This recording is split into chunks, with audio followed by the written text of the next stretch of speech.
Australian rugby's new golden boy, the big money rugby league convert, Joseph Suaalii, he starts against England at Twickenham. Joe Schmidt has named his team. That is, without doubt, the big headline going into this match. Is he worth the hype? How big of an influence can he have? He is straight into the starting lineup. No messing. Let's talk about this lineup then. What do you make of it? Your thoughts in the comments down below. As ever, I would love it if I would earn your subscription, and you can really help me out by dropping a little thumbs up on the video. So then, Suaalii with a debut, 21 years of age. I mean, if you had to say to me, bearing in mind the ARU is, well, short of a few quid, has had some money problems, I wouldn't have said the place that they should invest a load of cash, some 6 million Aussie dollars, would be in an outside back. But hey, they've had a lot of success with it in the past. When you look at Israel Folau, absolute world-class player, Wendell Saylor, Lottie Takiri, Matt Rogers. There's been a whole host down the years of rugby league superstars who've had a massive impact on the Australian national team. And maybe Joseph Suaalii, see, he's that new. I'm not even used to saying his name correctly yet. Let's see what he can do. It's a big call from Joe Schmidt to put him in at 13. How do you see that one going? Because that's widely regarded as, certainly defensively, the most difficult position on the pitch to play. So a huge challenge. I wouldn't be surprised if they line him up at outside centre when they're attacking to try and get him in the wide channels, but stick him on the wing or maybe inside at 12 when they're defending, just so he doesn't have to make those really difficult reads and decisions, bearing in mind how little rugby union he has played. Now, he has played rugby union before, but not for quite a while. As for that, let's, the conversation about Suaalii is gonna carry on throughout the next couple of days. But let me focus on the rest of the team, because there are 22 other Aussie players that are involved. Interestingly, though, one player that's not involved is Will Skelton. Why is that then? He is available. I think one of two things is going on there. Either, number one, well, I suppose you could just be as simple as Joe Schmidt thinks he doesn't deserve the spot on merit. I would say he would make a difference to this Australia team. So I think one of two things is possibly going on. Firstly, Joe Schmidt is almost making a point as to the rest of the squad as much as anything. You got to earn it. You can't just come back in and expect to be picked straight away. Earn it.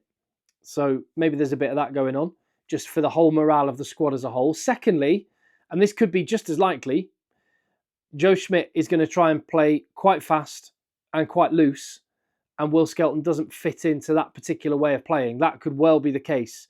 And I think that might be Australia's best route to victory as well. When I look at the players that they've got, and starting behind the scrum, the back line, I mean, they're all good rugby players. Who knows how good Suaalii can be? We're going to find out, aren't we? They're all really good rugby players, but I don't think they're top tier rugby players.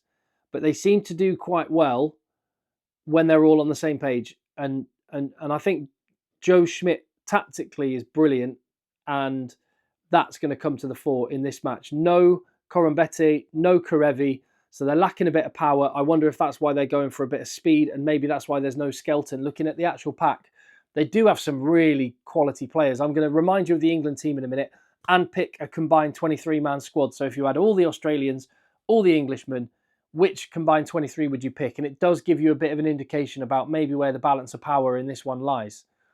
As for Australia's pack, they've got some quality players. Their props look good, both starting and on the bench. Angus Bell and Taniela Tupou look brilliant. Frost and Williams, a little bit raw at second row, but those flankers, in fact, the back row as a whole, but particularly those flankers, Bobby V and Fraser McReight, that's class. Not totally convinced by the bench. I think they've got good back options on the bench. Although I will say, just jumping back to Joseph Suaalii again, no centre on the bench. They can juggle players around. Andrew Kellaway has played a bit of 13 in his time. I remember him playing there for Northampton Saints a bit. So presumably, if it was just an absolute disaster for Suaalii, you could either just switch him onto the wing. And actually, that's a good thought, actually. Kellaway, that could be an interchangeable role that they play. But Jorgensen is quite a versatile player. maybe they could juggle things around. So I guess they're covered there. Yeah. What do you make of that Australia team? There seem to be, there's a gathering sense that I'm picking up on from just comments on the channel. And thank you so much for the comments. I really appreciate it. And just from what people are saying generally, that they think Australia could spring an upset. I don't know if I'm being narrow-minded, being an Englishman looking at this. I don't see it. Yeah, of course, Australia have a chance. Every game you go into, they've got a chance. I just don't see it. I think England have too much for them. And to recap, I did a video on this when it was announced the other day. But to recap, the headlines for England, exactly the same pack. 2 changes, which both come on the bench, with Ben Curry dropping out, and Ollie Slightholme coming in, and Luke Cowan-Dickie coming in at hooker for Theo Dan. Other than that, it's as you were, the same 15 players. The only tweak is Henry Slade and Ollie Lawrence switching shirts. And again, I'm thinking about Suaalii maybe attacking at 13, defending at 12. Could be kind of the same with Slade and Lawrence. Could be maybe Ollie Lawrence will step in, or Henry Slade will step out. I don't know. In which case, it's going to be really interesting to watch that one. I just think England look like they have too much quality in too many positions at home for there to be an upset against Australia. And that comes into stark contrast when I pick a combined 23-man squad. So if you had access to all 23 Australians and all 23 English players, who would you pick in a combined 23-man squad? I think the positive for Australia is, as I've said, they've got some really good players in the pack. I never, ever thought, growing up, if you'd have said there's going to be a time when England have way more quality than Australia in the backfield, but Australia are better at prop, I would say, what are you smoking? Because not a chance. England, gnarly, hard, horrible props, and Australia with incredibly talented outside backs. That was always the way. That's just the DNA of the team. It's weird how things change. And I think Australia have got an edge, possibly at scrum time. We're going to wait and find out. Certainly the way, I'd actually say less so at scrum time, but around the park, Angus Bell and Taniela Tupou are 2 of the most effective players in phase play that you'll find. And again, with that potential that Australia will try and play it fast, I think that fits particularly Angus Bell really well. Bobby V and Fraser McWright are going to put massive pressure on England at the breakdown. And I think they'll be popping up in wide channels themselves as well. So they are massive to the outcome of this game. But the fact you've got 4 Australians and 4 Englishmen in the pack, as an Englishman, that's a problem to me. The scrummers and the pack in general, there's been a bit of an issue. Ellis Genge, good player. I'd pick Bell if I had to. The rest of it, fairly standard. A lot of people will say, what about Chandler Cunningham South? He had a great game at the weekend. He did. But Rob Valentini's been having great games for years. It's a little bit like in the Ireland-New Zealand build-up and the combined 23-man squad I did there. I picked Tyg Byrne ahead of Wallace Satiti.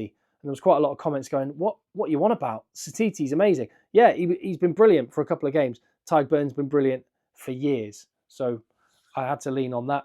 As for the back line, it's all England, except for Tom Wright, which is quite a close run thing between him and George Furbank, who's been great for England, but I really like Tom Wright. But I cannot put a single Australian in ahead of their English counterpart. And I don't think that's being biased. I think that's fair. And even on the bench, heavily weighted towards England, although Australia do have some talent there. So I see this going, if England play to their potential, then I'd say England by 12 points. Could be a bit closer than that, though. England by 8. I'll say England by 9 points. There you go. England by 9.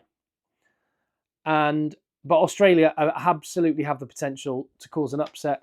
Especially, I think, an upset for them is going to be Joe Schmidt masterminded. Some tactical thing that he's spotted. Maybe a way of getting around England's blitz defence. If there's one coach in world rugby that could maybe mastermind that, Joe Schmidt is that kind of guy. He's a real details-focused guy. He revolutionised Ireland's attack. He was a key part in New Zealand almost winning the Rugby World Cup. And here he is with Australia. Already done a good job. Let's see what he can do against England this weekend. Your thoughts down below. Give the video a thumbs up, hit subscribe. I'll see you on the next one.